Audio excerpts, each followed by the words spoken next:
வணக்கம். ஏபிஜே அருள். வள்ளலார் அருளால் கண்ட தனது அக அனுபவ காட்சியை கீழ் வருமாறு பதிவு செய்கிறார்கள். இதுவே விசாரம்.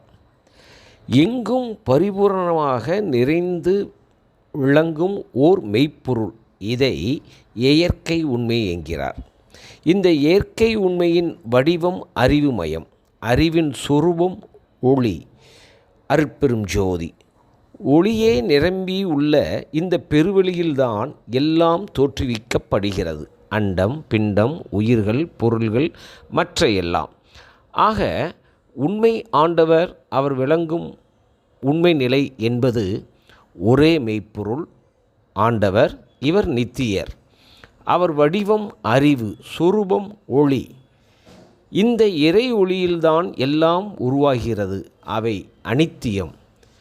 இந்த நிலையில் வள்ளலாரின் விருப்ப முயற்சி எதுவெனில், நித்தியமாக இருக்கும் ஆண்டவரிடமிருந்து தோன்றிய நானும் நித்தியமாக இருக்க வேண்டும்.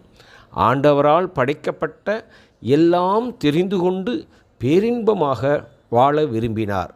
அவர் விரும்பியபடியே வென்றார். அவர் சென்ற வழிக்குதான் சுத்த சன்மார்க்கம் என்று பெயர். நன்றி, வணக்கம்.